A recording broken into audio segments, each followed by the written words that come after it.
고린도전서 15장 1절에서 11절까지의 말씀입니다.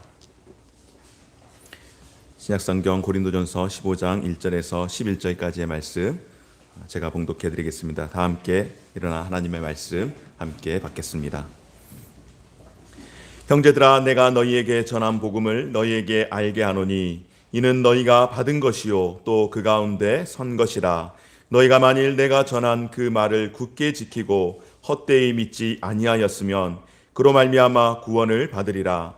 내가 받은 것을 먼저 너희에게 전하였노니 이는 성경대로 그리스도께서 우리 죄를 위하여 죽으시고 장사 지낸 바 되셨다가 성경대로 사흘 만에 다시 살아나사 게바에게 보이시고 후에 12 제자에게와 그 후에 500여 형제에게 일시에 보이셨다니 그 중에 지금까지 대다수는 살아있고 어떤 사람들은 잠들었으며 그 후에 야고보에게 보이셨으며 그 후에 모든 사도에게와 맨 나중에 만삭되지 못하여 난 자와 같은 내게도 보이셨느니라.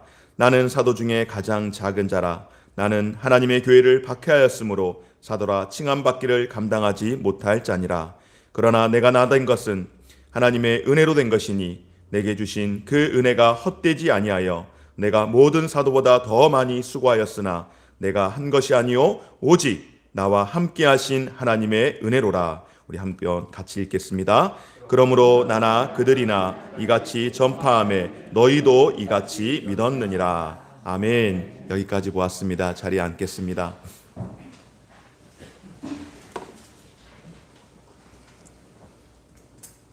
우리 오늘 부활절 가운데에 함께 오신 모든 성도님들, 또 가정에서 예배하시는 우리 모든 성도님들을 주의 이름으로 환영하고 축복합니다. 우리 함께 인사 나누겠습니다. 할렐루야. 성령 충만하십시오. 부활을 함께 기뻐합시다. 부활을 함께 기뻐하고 그 부활이 우리에게 또한 자랑이 되어지고 기쁨이 되어지고 즐거움이 되는 귀한 시간이 되기를 소망합니다. 오늘 부활절입니다, 여러분. 부활절은 우리 교회만이 아니라 우리 한국 교회와 또 세계 모든 교회가 이 날을 동일하게 함께 부활절로 지킵니다. 그러나 우리가 지키는 이 부활절은 단순히 예수님께서 십자가에 못 박혀 죽으셨음을 기념하는 그런 날이 아니죠. 우리 주 예수 그리스도께서 하나님께서 택하신 그의 자녀된 그 백성들을 위해서 죄인된 자기 백성을 삼으시기 위해서 예수 그리스도께서 십자가에 친히 못 박혀 죽으시고 또한 오늘 말씀과 같이 성경의 예언대로 사흘 만에 약속하신 대로 부활하신 날, 승리하신 그 날을 우리가 부활절로 지키며 기념하며 또한 그것을 기뻐하며 함께 우리가 예배를 드리는 것인 줄 믿습니다.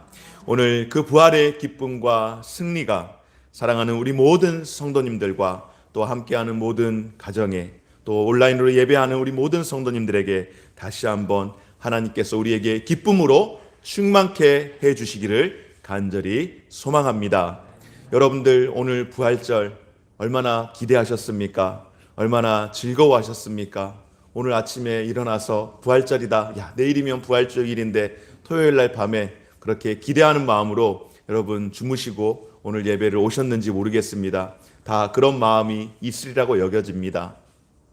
저도 말씀을 준비하면서 이 말씀을 이렇게 정리를 하다 보니까 오늘 부활절일 기대가 됐습니다. 기대를 했습니다.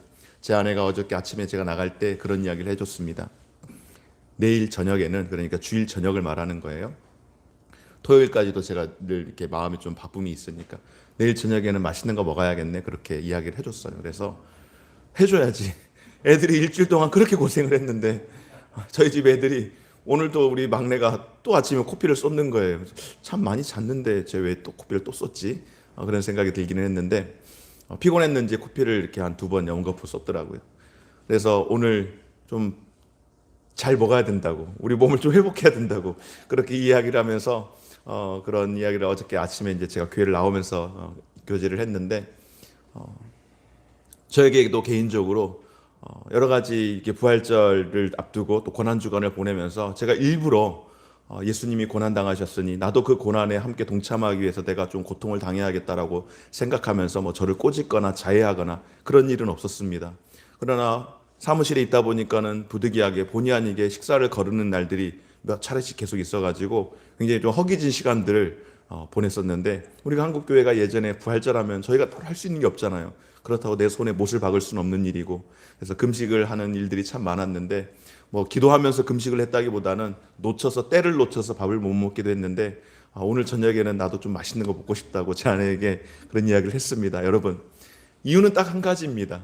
부활절은 내가 며칠 동안 고생했으니까가 아니고, 우리 주 예수 그리스도께서 우리에게 기쁨을 주셨기에 그 기쁨 가운데에 여러 가지 많은 방편으로 우리가 함께 기뻐하고 즐거워하는 줄 믿습니다. 여러분, 이 부활을 맞았던 사람들 가운데에 특별히 부활하신 주님을 만난 이후로 그의 삶이 180도 변화된 사람들이 있었습니다. 누구일까요? 바로 제자들입니다. 예수님께서 잡히시던 날 밤 제자들이 함께 모여있던 모든 제자들이 뿔뿔이 흩어졌습니다. 또 어떤 제자들은 예수님께서 잡혀서 신문을 받고 있는 그 가야바의 뜰에 예수님이 어떻게 되시나 궁금한 마음에 숨어서 그곳에 있다가 같이 잡혀 죽을 위기가 그에게 찾아올 때에 예수님을 부인하고 그리고 도망쳤던 제자들도 있었습니다.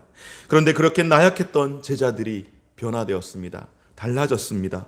심지어는 모두가 한결같이 자신의 목숨을 예수 그리스도의 그 복음을 위해, 하나님 나라를 위해서 아끼지 아니하고 다 헌신하고 순교를 하게 되는 그런 놀라운 역사들이 있게 되었습니다. 여러분, 그런데 이와 같은 변화된 삶을 살았던 사람들이 제자들에게만 있었을까요? 아니요, 그렇지 않습니다. 사도들만이 아니라 수많은 예수님의 제자라고 이야기할 때에 12사도를 포함한 그리고 여러 많은 사람들이 제자로서의 삶을 살았는데, 그런 많은 사람들이, 또 예수님을 따르던 많은 사람들이 자신들의 생명을 아끼지 아니하고 예수 그리스도의 그 복음을 위해서, 하나님 나라를 위해서 자신의 생명을 아끼지 않고 삶을 살았을 때에 어떠한 역사가 일어났는가? 바로 교회가 세워지기 시작했습니다.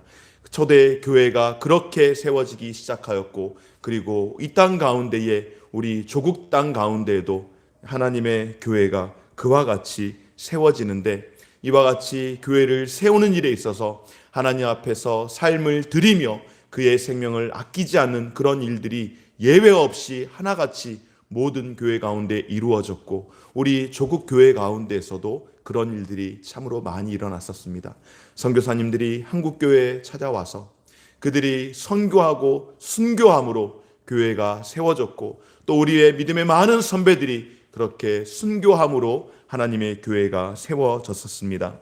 사랑하는 여러분, 도대체 무엇이 이렇게 하나님의 교회를 세울 수 있도록 하게 되었고, 무엇이 이들로 하여금 그렇게 변화된 삶으로 자신들의 목숨까지 아끼지 아니하고 드릴 수 있게 만들어 놓았을까요?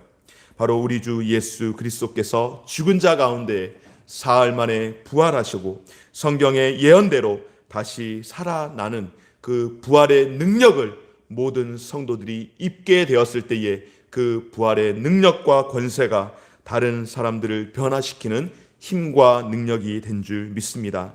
사랑하는 여러분, 교회의 힘은 바로 이 부활의 능력, 이 부활의 권세 가운데에 있는 줄 믿습니다. 우리 기독교의 특징은 그래서 부활을 믿는 것입니다. 그리고 바로 그 부활을 기뻐하고 기념하고 감사하는 날, 바로 그 날이 오늘 부활절, 부활주일 예배로 우리가 이렇게 예배를 드리는 것인 줄 믿습니다. 그래서 우리에게 있어서 부활절은, 부활주일은 특별히 의미가 있는 것이고, 그리고 안식 후 첫날 부활하신 예수님, 그래서 우리가 부활절로 이 날을 지키게 되어서 이 주일이 안식일을 뛰어넘는, 단순히 쉬게 하는 정도의 삶이 아니라 다시금 새 생명을 얻게 하고 그 새 생명을 통하여서 예수 그리스도의 복음을 함께 즐거워하고 기뻐하는 날로 우리가 주일로 하나님 앞에 예배하며 살아가게 된 줄 믿습니다. 오늘 말씀은 바로 그런 부활의 사실에 대해서 말씀을 증거하고 있습니다. 예수님의 부활이 단순히 예수님 한 분의 부활로 끝나는 것이 아니라 장차 모든 믿는 사람의 부활을 예고하고 있는 사건이라는 것을 오늘 사도 바울은 고린도전서 15장 말씀을 통하여서 우리에게 증거하고 있습니다.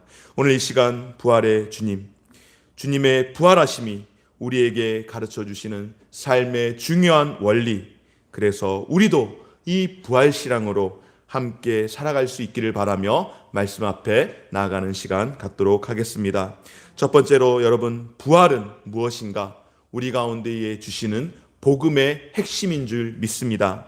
로마서 8장 11절 말씀 가운데에 예수를 죽은 자 가운데서 살리신 이의 영이 너희 안에 거하시면 그리스도 예수를 죽은 자 가운데서 살리신 이가 너희 안에 거하시는 그 영으로 말미암아 너희 죽을 몸도 살리시리라. 아멘.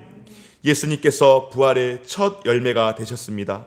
예수를 살리시는 이의 영이 우리 안에 거하실 때에 우리가 그 영으로 말미암아 예수를 살리신 것처럼 우리도 그렇게 살아 부활의 열매가 될 것을 말씀을 하시는 겁니다.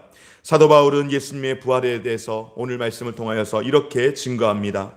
3절 4절 말씀을 통하여서 내가 받은 것을 너희에게 전하였노니 이는 성경대로 그리스도께서 우리 죄를 위하여 죽으시고 장사 지낸 바 되셨다가 성경대로 사흘 만에 다시 살아나셨느니라. 아멘. 여러분, 예수 그리스도께서 십자가에 못 박혀 죽으신 그 사건, 그것은 우리에게 큰 복음입니다. 복음의 핵심이며 복음의 능력입니다. 여러분, 그러나 예수님께서 십자가에 못 박혀 죽으신 것만이 복음의 핵심이 아니고 바로 예수 그리스도의 부활하신 그 사실 또한 복음의 핵심인 줄 믿습니다. 예수님의 그 십자가의 죽음, 그것이 복음의 핵심일 때에 그냥 조금 쉽게 정리를 하면은 그것이 절반의 복음이라고 이야기할 수 있습니다. 그리고 절반의 복음이 또 무엇인가? 예수님의 부활하심입니다. 그러니까 예수님의 죽으심만 가지고 우리가 이야기하고 끝나면은 복음이 미완성되는 것이겠죠. 예수님께서 우리의 죄를 죽으시고 장사 지낸 바 되셨다가, 그래서 색깔을 조금 구분을 해보았습니다. 죽으신 예수님, 우리를 위해서 죽으신 예수님이 절반의 복음이라고 한다면은 우리를 위해서 다시금 살아나신 부활하신 그 부활의 능력, 그 증거가 절반의 복음이 되어서 우리에게 완성된 복음으로, 우리에게 완전한 복음으로 찾아오신 줄 믿습니다. 사랑하는 여러분, 예수님의 십자가의 죽음과 부활이 우리에게 함께 전해지는 것, 그것이 바로 우리에게 완전한 복음으로 찾아온 복음의 능력인 줄 믿습니다. 사랑하는 여러분, 우리 모두가 이와 같은 완전한 복음 가운데에 우리를 위해서 그가 죽으셨고 약속하신 대로 살아나셔서 우리가 그의 부활의 능력 가운데에, 그 부활의 기쁨 가운데에 함께 참여합니다라고 고백하는 그와 같은 복음의 그 비밀을 충만하게 함께 누릴 수 있는 우리 모든 성도님들 되어주시기를 주의 이름으로 축원합니다. 두 번째로, 부활은 여러분 무엇인가? 바로 역사적이고 또 실제적인 사건이라는 것입니다. 예수님의 부활을 어떤 사람들은 이렇게 이야기합니다. 꾸며낸 이야기라고. 그래서 기절설을 주장하는 사람들이 있습니다. 심지어는 신학자들도, 심지어는 목회자들조차도 예수님이 부활했다라고, 물론 한국교회 목사님들은 안 그러실 거라고 여겨져요. 그렇게 주장하는 사람들이 있습니다. 그들이 주장했던 여러 가지 많은 이유는 나름대로의 근거를 가지고 이야기하지만은 사실은 허무맹랑한 이야기 아니겠습니까? 여러분, 예수님께서 기절했다가 깨어나셨다? 그건 정말로 말이 되지 않습니다. 왜냐하면 예수님은 십자가에 매달려 죽으신 후 장사 지낸 바 되었다가 성경대로 사흘 만에 다시 살아나신 것, 이것은 분명한 역사적 사실이기 때문에 그렇습니다. 예수님께서 십자가에 못 박히시기 전, 그러니까 예수님이 잡히시기 전날 여러분 어디에 계셨습니까? 겟셋마네라고 하는 그곳에서 예수님께서 땀방울이 핏방울이 될 정도로 온몸이 기진맥진할 정도로 탈진 상태에 이르기까지 예수님이 기도하셨습니다. 그리고 예수님이 그와 같은 상태에서 잡히셨습니다. 잡히시고 그냥 신문을 받으신 것이 아니죠. 여러분, 신문을 받으실 때에 태형을 얼마나 많이 맞으셨는지 모릅니다.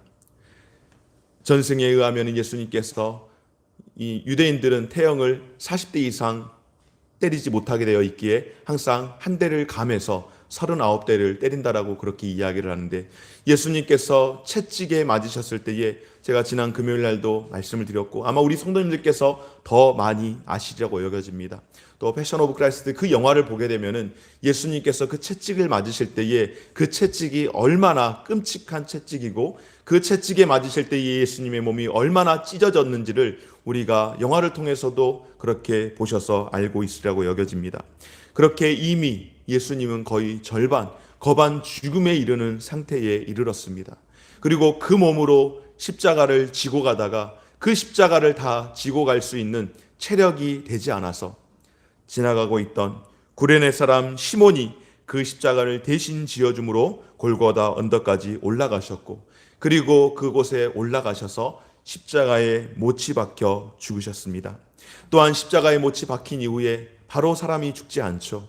그런데 예수님께서 시간으로 계산하면 6시간 십자가에 못 박혀 계시다가 그리고 운명하셨는데, 벌거벗겨진 채 거반 죽은 상태에서 그렇게 십자가에 못 박히셨고, 그리고 그 시간 가운데에 고통을 당하시다가 죽음을 맞이하셨습니다.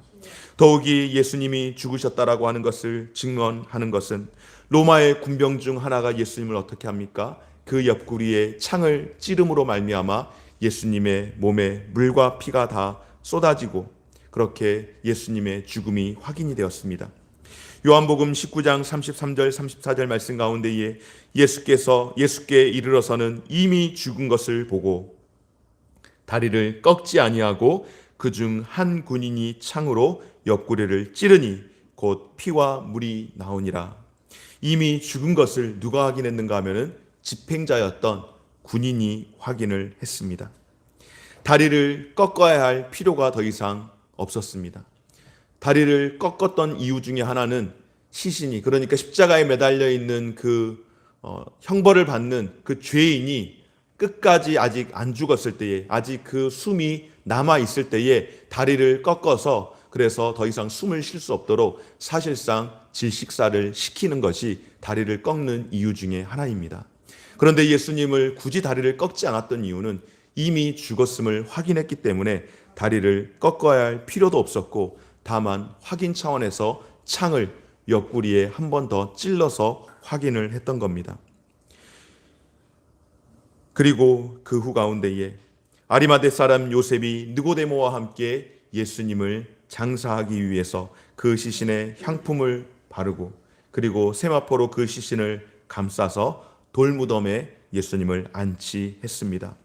뿐만 아니라 집행자들이 예수님의 그 시신에 혹여라도 손을 댈까 하는 염려로 손을 대지 못하도록 하기 위해서 돌문을 굴려서 붙이고, 그리고 임봉을 했다라고 이야기합니다. 여러분, 임봉을 했다라고 이야기할 때에 단순히 테이프 하나 그렇게 붙여놨을까요? 결코 그렇게 생각되지 않습니다. 공기가 통하지 않는 돌무덤 속에서 예수님께서 72시간 동안 그렇게 안치되어 있는데, 예수님의 기절설을 주장하는 이유 중에 하나는 그 동굴이 제법 서늘해서 서늘한 기운에 예수님이 깨어났을 거라고 그렇게 주장을 하는 겁니다. 여러분, 그 정도의 고통 가운데서 죽지 않고 기절했다고 한다면 정말로 그것이야말로 기적이 아니겠습니까? 예수님께서는 성경대로 죽으시고 장사 지낸 바 되셨다가 약속대로 살아나신 줄 믿습니다.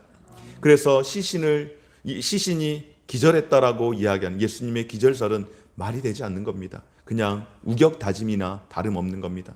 또 어떤 이들은 이렇게 이야기합니다. 예수님의 시신의 도적설을, 제자들이 그 시신을 훔쳐갔을 것이다 라고 그렇게 이야기하고, 실제로 성경의 말씀을 통하여서 예수님의 시신을 훔쳐갔다라고 그렇게 이야기하고 또 그렇게 꾸며내는 그런 일이 있습니다. 그들은 표면적으로 제자들이 와서 시체를 도둑질하여서 백성들에게 죽은 자 가운데서 다시 살아났다라고 그렇게 이야기하며, 그리고 그들이 더 큰 폭동을 일으킬 수도 있다라고 여기며 제자들을 잠재적인 도적으로, 도둑들로 그렇게 대제사장과 많은 그런 지도자들이 단정을 지었습니다. 또한 반신반의했겠지만은 예수님의 부활을 예상하고 그들은 정말로 그런 일이 일어나지 못하도록 사전 준비를 얼마나 철저히 했는지 모릅니다. 예수님의 시신을 무덤에 넣어 두었을 때에 평소보다 더 많은 경비병을 세우도록 요청했던 것은 예수님께서 사흘 뒤에 내가 살아나리라고 하시는 그 말씀에 대해서 그들이 염려를 했기 때문에, 바로 종교 지도자들이 염려를 했기 때문 아니겠습니까?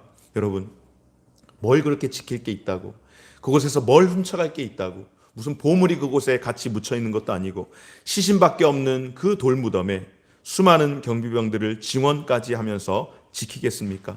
게다가 돌무덤을 봉인했다라고 이야기하는데, 봉인했다라고 이야기할 때 이건 성경에 없는 이야기지만 그냥 저의 상상 속에 어떻게 했을까 이 사람들이. 아마 요즘 같으면 어떻게 했을까? 요즘 같으면 용도끼로 그냥 다 용접을 그냥 쫙 아주 확실하게 해가지고 정말로 절대 못 건들도록 그렇게 하지 않았을까라는 생각을 해봅니다. 설사 살았다고 할지라도 정말 그렇게 확실하게 메꿔놨기에 나올 수도 없지 않았겠습니까? 여러분, 이들이 왜 이렇게까지 했을까요? 그들의 마음 가운데에 두려움이 있었습니다. 예수님께서 정말로 부활하실 수도 있다라고 하는 두려움이 그들 가운데에 잠재되어 있었습니다.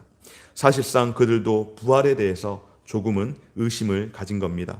그리고 실제로 무덤을 지키고 있던 경비병들이 예수님의 부활을 목격한 그 여인들을 보고 그녀들이 제자들에게 갈 때에 경비병 중에 또 한 사람이 성에 들어가서 되어진 그 모든 일들을 대제사장에게 알렸을 때 아니나 다를까 정말로 그들이 염려하고 그들이 생각했던 일들이 벌어졌다라는 것을 어느 정도 예측했을 때에 장로들과 모여서 군인들을 매수하는, 돈을 주고 군인을 매수하는 행위를 합니다.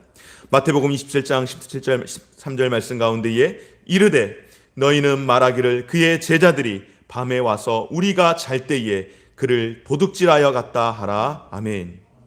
이미 그들은 예수님의 시신이, 예수님이 부활하게 되면, 정말로 만에 하나 부활하게 되면은 예수님의 시신을 도적질해 갔다라고 그렇게 계획을 세운 겁니다.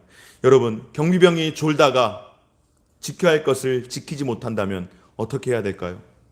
책임을 져야죠. 어떻게 책임을 져야 할까요? 자신의 목숨으로 대신 책임을 지는 겁니다. 경비병들이 죽어야 하는 겁니다. 그것이 규칙입니다. 그런데 이 규칙을 벌써 파기하기 시작하지 않습니까? 대제사장과 장로들이 그 일까지 미리 사전에 준비하고 모의해서 철저히 대비를 합니다. 14절 가운데에 마태복음 20장 14절 말씀입니다. 만일 이 말이 총독에게 들리면 우리가 권하여 너희로 근심하지 않게 하리라 하니 군인들이 돈을 받고 가르친 대로 하였으니 이 말이 오늘날까지 유대인 가운데 두루 퍼지니라. 아멘. 여러분, 사단은 얼마나 집요한지 모릅니다. 사단은 너무너무 집요합니다. 그러나 분명한 사실은 사단이 집요하기는 하지만은 사단은 두려워합니다. 무엇을 두려워할까요? 바로 예수님의 부활을 두려워했던 겁니다. 왜 그랬을까요? 알았기 때문이죠. 그가 이미 알고 있었기에, 예수님께서 부활하실 것이라는 것을 알고 있었기 때문에 그는 두려워하였고, 자신이 질 것을 두려워하였기에 발버둥을 치면서 대제사장과 서기관을 비롯한 여러 많은 종교 지도자들을 동원해서라도 어떻게 해서든지 예수님이 그 무덤에서 나올 수 없도록 만들었고, 그리고 나오게 되었을 때에, 실제로 부활하는 그런 역사가 일어났을 때에 예수님이 부활한 게 아니고 그 시신을 제자들이 훔쳐갔다라고 그렇게 이야기를 하도록 한 것이죠. 여러분, 제자들이 그 시신을 훔쳐갔는데 예수님을 그렇게 곱게 훔쳐갈 수 있었겠습니까? 여러분, 시신을 훔쳐가야 하는데 세마포 개었던 거 다 정리해가지고 시신만 그렇게 훔쳐갈 수 있겠습니까? 아니요. 제자들의 그때의 상황으로 봐서는 전혀 그렇게 할 수가 없는 겁니다. 여러분, 바로 이것이 예수님의 시신을 도적질해 갔다라고 하는 것은 말이 닿지 않는 이야기입니다. 또 부활하신 증거가 있습니다. 부활하신 증거 가운데의 간접적인 증거는 바로 예수님께서 누우셨던 그 무덤이 빈 무덤이 되었다라고 하는 사실입니다. 여인들에게 소식을 들은 사람들 가운데에 특별히 베드로와 요한이 그 말을 듣고 급히 달려왔는데, 달려왔더니 보니 어떤 일이 일어났습니까? 정말로 여인들이 말하는 것처럼 그 무덤이 비어 있었습니다. 예수님을 감쌌던 세마포와 그리고 그분의 머리를 쌓았던 수건만 객혀 있는 겁니다. 예수님은 살아나시고 무덤은 비어 있는 것, 바로 이 빈 무덤이 예수님께서 부활하셨다라고 하는 간접적인 증거가 되는 줄 믿습니다. 뿐만 아니라 예수님이 부활하신 사실을 보여주는 것은 가장 직접적인 증거는 무엇인가? 바로 예수님께서 다시금 여인들에게 나타나셨고 제자들에게 나타나셨고 많은 사람들에게 예수님의 부활하신 그 실체를 보여주셨습니다. 사도 바울은 오늘 말씀을 통하여서 부활하신 예수님을 만났던 사람들을 나열하면서 예수님의 부활이 분명한 역사적 사실임을, 실제적 사건임을 우리에게 증명하는 줄 믿습니다. 아멘이시죠? 여러분, 이 부활로 인하여서 나타난 것, 그리고 나타난 현상 가운데의 세 번째는 무엇인가? 바로 부활은 증인을 만들어냈다라고 하는 것입니다. 부활의 증인이 되는 것입니다. 오늘 사도 바울은 부활하신 예수님을 만났던 사람들의 이름을 열거합니다. 먼저 게바, 바로 베드로를 필두로 시작하여서 다른 제자들과 500여 명의 형제들과 그리고 예수님의 동생이었던 야고보와 모든 사도들에게, 그리고 맨 나중에 만삭되지 못하여 나 바로 사도 바울 나에게도 보이셨다라고 그렇게 말씀을 하는 것이죠. 오늘 5절 말씀 가운데에 게바에게 보이시고 후에 12제자에게와 그 후에 500의 형제에게 일시에 보이셨나니 그 중에 지금까지 대다수는 살아있고 어떤 사람은 잠들었으며 그 후에 야고보에게 보이셨으며 그 후에 모든 사도에게와 맨 나중에 만삭되지 못하여 난 자와 같은 내게도 보이셨느니라. 아멘. 여러분, 요한복음 21장에 보면은 아주 감동적인 하나님의 말씀이 예수님과 제자들과 함께하는 그 모습들이 기록되고 있지 않습니까? 부활하신 예수님께서 디베랴 호숫가다에서 고기잡이를 하고 있던 베드로와 그 다른 형제들을 만났던 그 내용이 자세하게 기록이 되어 있습니다.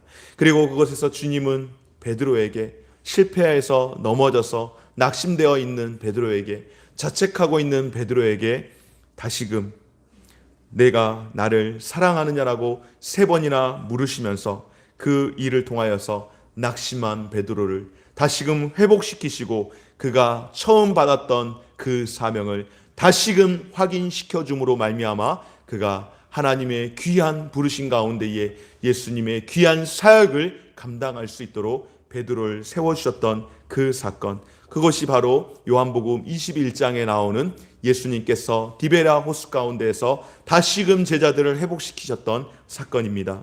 사랑하는 여러분, 부활하신 주님은 장차 우리에게 부활의 소망을 주셨을 뿐만 아니라 지금 현재를 살아가고 있는 우리의 삶 가운데도 부활의 기쁨을 통하여서 비전과 사명을 우리에게 허락해 주시는 줄 믿습니다. 부활의 주님을 만난 사람들이 새로운 사명을 받고 다시금 맡겨주신 사명을 감당하게 되는 그 능력을 갖게 되었던 것처럼, 과거와 달리 하나님의 관점에서 이 땅에서의 자신들의 그 삶을 새롭게 만들어 갔던 것처럼 오늘 주님께서 저와 여러분들에게도 이 사명을, 이 부활의 사건을 통하여서 다시금 재확인하게 하시고 그리고 이 사명을 감당할 수 있도록 우리에게 은혜를 주시고 깨닫게 하는 것인 줄 믿습니다. 바로 베드로를 통하여서 그와 같은 사명을 베드로에게 주시고 베드로를 일으키셨던 그 주님이 오늘 저와 여러분들에게도 그와 같은 은혜와 힘을 주시는 줄 믿습니다.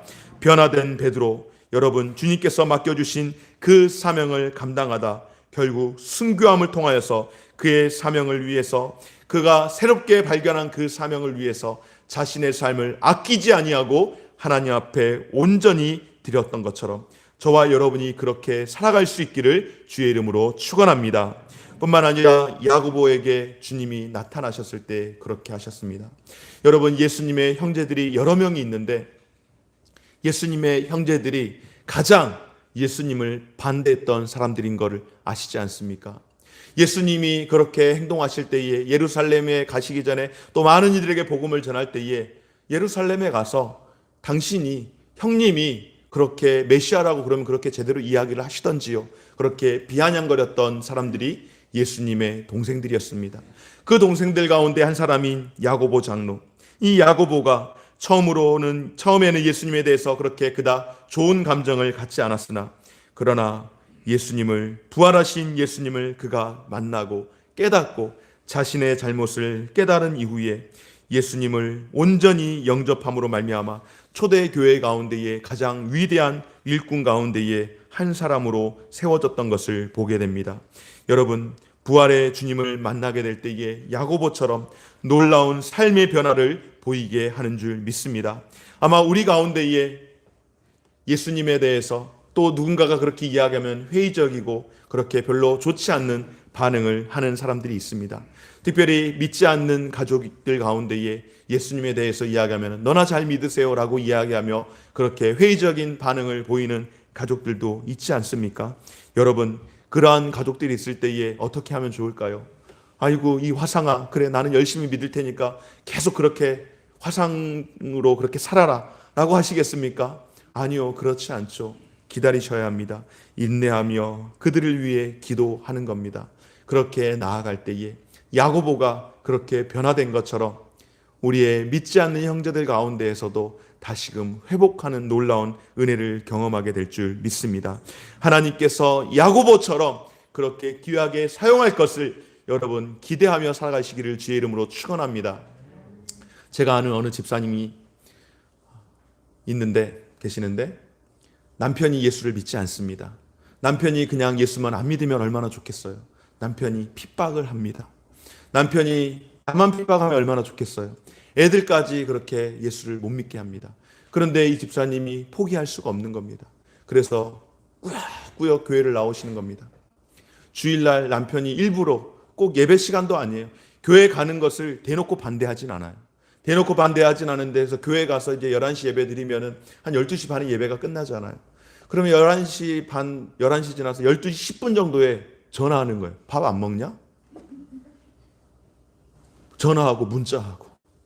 밥 언제 먹을 거냐? 지금 제가 이렇게 조금 건방지게 이야기하잖아요. 더 거칠게 이야기합니다. 그래서 저에게 문자도 보여줘서 목사님, 우리 신랑이 이렇게 문자 보냈어요. 제가 그 남편의 이름을 압니다. 이순기. 제가 왜 이름을 다 아는 줄 아세요? 우리 집사님의 꿈이 대단해서 그래요. 저한테 목사님 제 기도 제목이라고 저한테 기도 제목 가져왔는데 여러 가지 많은 내용이 있는데 마지막 기도 제목, 하나님, 내 남편 이순기, 이 사람 꼭 예수 믿어서 장로 되게 할 줄 믿습니다. 그렇게 이야기하니까 같이 모여있던 셀에서 모여있던 집사님들이 좀 웃었어요. 뭐 친하게 지내니까 웃었어요. 그래서 왜 웃으시느냐고 제가 정색을 하면서 기도하시자고. 우리 집사님, 이 집사님 남편 이순기 씨가, 이순기 성도라고 하기도 그렇잖아요. 교회도 안 다니는데. 그래서 저보다 나이가 한 살 더 어린 친구예요. 그래서 이순기 선생님이라고 부르기도 좀 뭐해서 그냥, 하나님, 우리 이 집사님 신랑 이순기 씨가 꼭 예수 믿어서 하나님의 교회 가운데에 귀한 중직자 설 수 있도록 되게 해달라고. 그게 오늘 내일이 아니겠지만은 1년이 가든 2년이 가든 10년이 가든 20년이 가든 반드시 그렇게 꼭 예수 믿고 하나님 앞에 귀한 일꾼 되게 해달라고 그렇게 기도했습니다. 이 말씀을 다시 한번 묵상하는데 갑자기 이순기가 생각이 나는 거예요. 여러분, 회의적인 그런 사람일지라도 하나님께서 그의 마음을 변화시키면 그렇게 귀하게 하나님의 교회 가운데에 일꾼이 될 줄 믿습니다. 오늘 야고보는 사도 야고보가 아닙니다. 예수님의 제자 야고보가 아닌 예수님의 동생 야고보 장로라고 이야기하는, 야고보서를 기록한 그 야고보를 이야기하는 겁니다. 뿐만 아니라 여러분, 사도 바울은 어떻습니까? 이들보다 더 좋지 않는 과거를 갖고 있지 않습니까?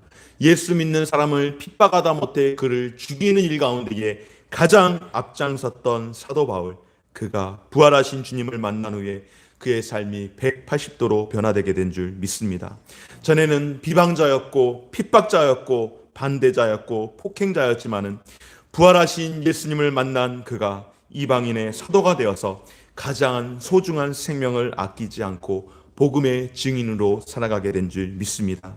사랑하는 여러분, 부활의 예수님을 만난 사람은 예수 안에서 영적으로 새롭게 태어나는 줄 믿습니다.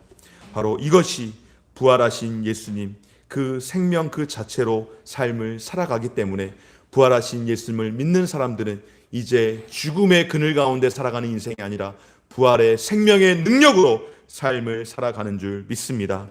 부활하신 예수님의 그 진리 자체가 오늘 저와 여러분들에게 생명으로 진리로 찾아올 수 있는 귀한 시간 되시기를 간절히 소망합니다. 말씀을 정리하겠습니다. 여러분, 예수 그리스도 참 생명 되신 예수 그리스도께서 참 생명을 우리에게 낳아주신 줄 믿습니다. 여러분, 살아있는 씨앗은 반드시 싹을 틔우게 되어 있습니다. 살아있는 씨앗은 반드시 싹을 틔웁니다.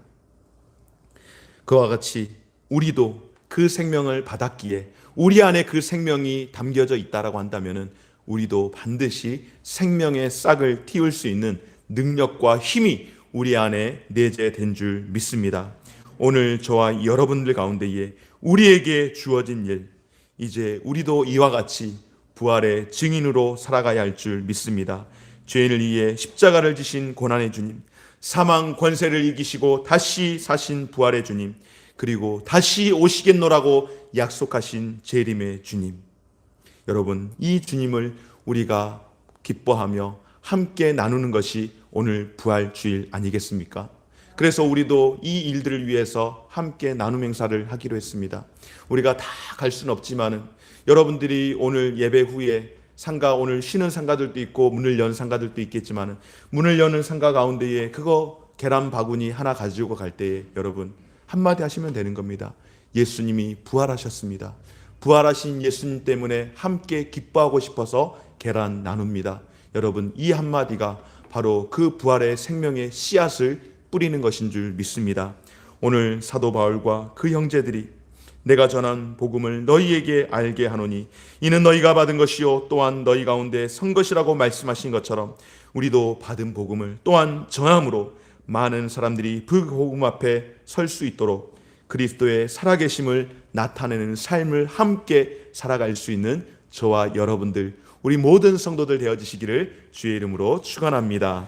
우리 함께 기도 제목 같이 읽고 그리고 찬송하겠습니다.